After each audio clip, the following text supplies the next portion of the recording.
As far as the second part of the question, you said that there are many non-Muslim Hindus who say believe in Ishwar. So how do we answer them? And some say that you go to Dargah, we go to temple, what is the difference? So as far as a non-Muslim or a Hindu says he believes in Ishwar, you have to first try and find out what is the definition of Ishwar.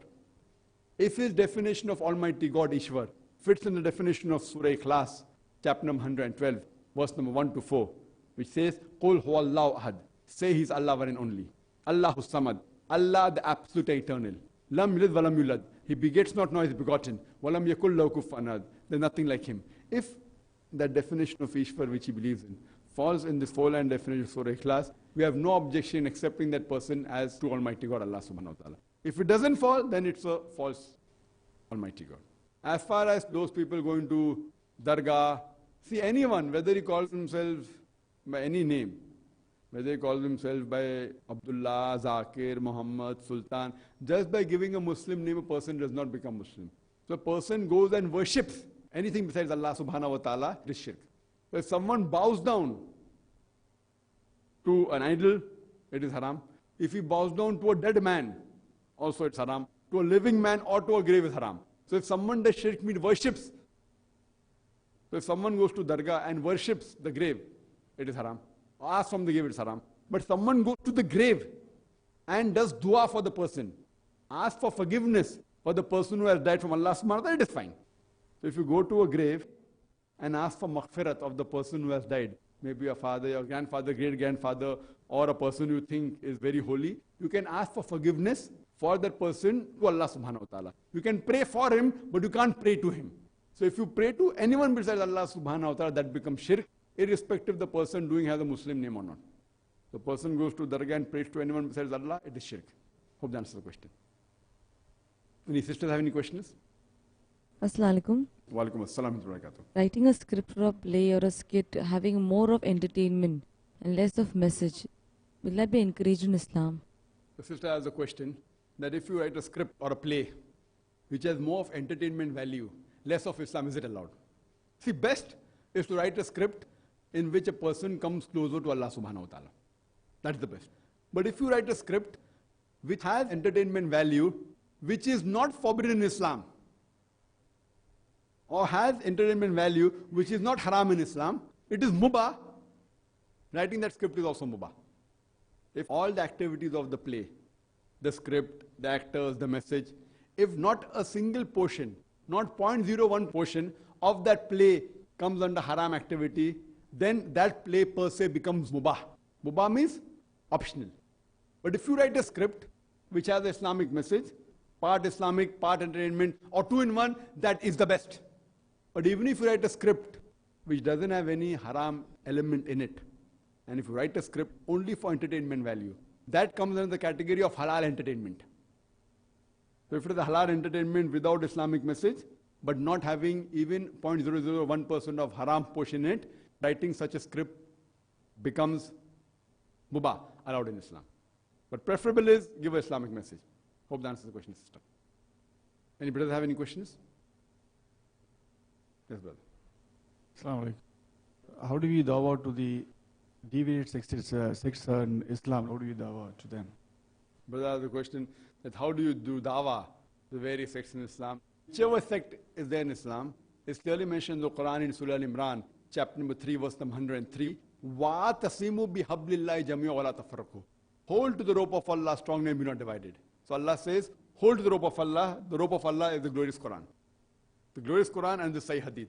So every Muslim should hold together to the glorious Quran and Sahih Hadith and be not divided. Quran clearly mentions in Surah Anam, chapter number 6, verse number 159, that anyone who makes sects in the religion of Islam, O Prophet, you have nothing to do with him. So making sects in Islam is haram. And unfortunately, we have various sects among the Muslim community, various sects. It's clearly mentioned in the Quran several places, making sects is haram. If you analyze, what was the beloved Prophet Muhammad? What was he? He was a Muslim. So all the Muslims should go back to Quran and Sunnah. That's the reason the best way to do Islah to a Muslim is whenever you give a reply, quote the Quran and the Sahih Hadith.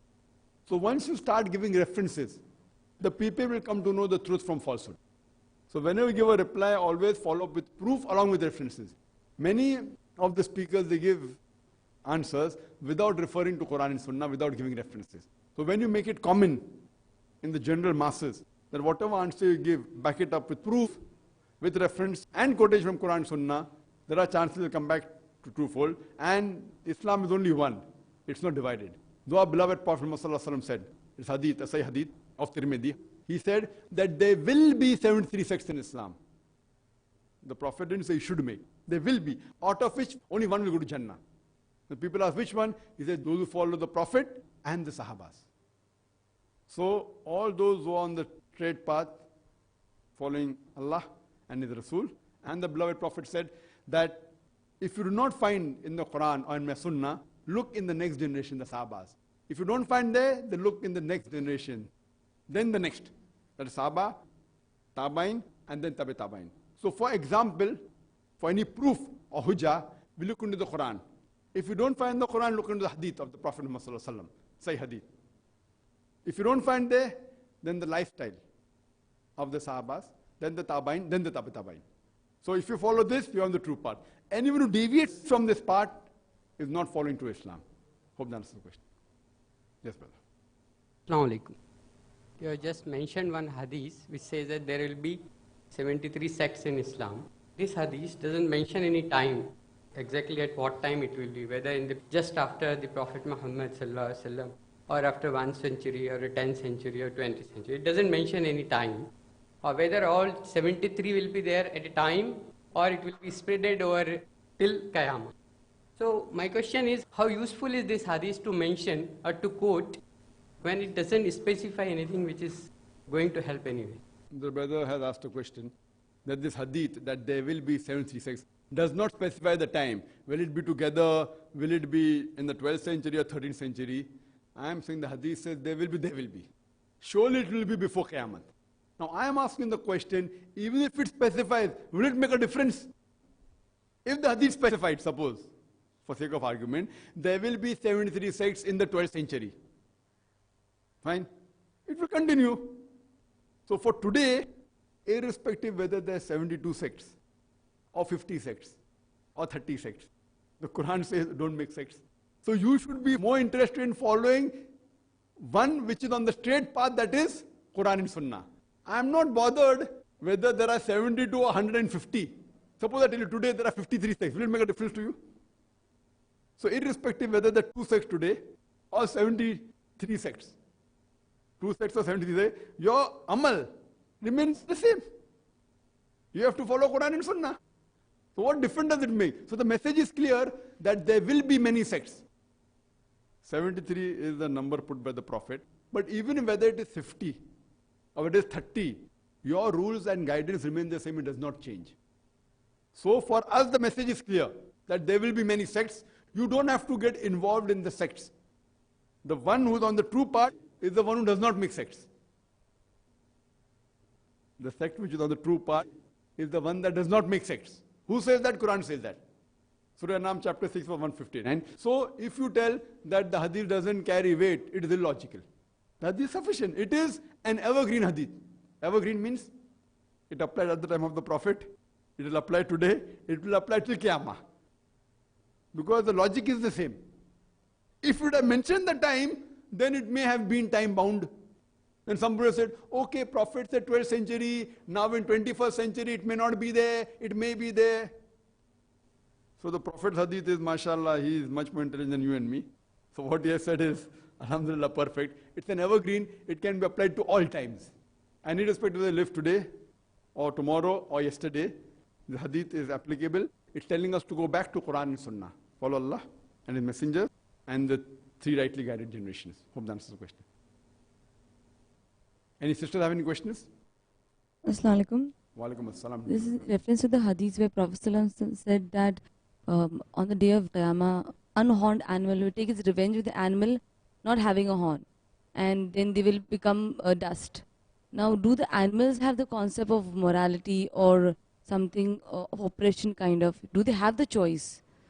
Sister asked a very good question. That the animals, there are various hadith talking about this. Suppose one animal has wronged the other animal. On the day of judgment, that animal will be made to attack and then will go in the dust. Here we realize that, relates to my earlier answer, which I gave. That we human beings are undergoing the test. These animals are already Muslims. They have submitted their will to God. But yet they have their rules and regulations. But as far as submitting the will to God, they have submitted. But while submitting the will to God, whatever little bit here and there which is allowed in their way of life, if they have wronged some other animal, that Hisab Kitab will be made on the day of judgment, and then both will become absolutely finished. There's no Jannah and Jahannam for them. It is for the human beings. For us, we are undergoing the test. For the animals, it's not there.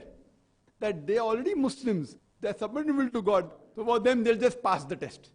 So that is the reason, if while passing the test, if they have made certain mistakes, like if they have unnecessarily harmed another animal, that animal will be able to harm him back, and then the account will be nil for both, and that will be the end of the case. For us, after the day of judgment, depending upon our deeds, good or bad, we'll go to heaven or hell. Hope that answers the question, sister. وآخر دعوانا الحمد لله رب العالمين.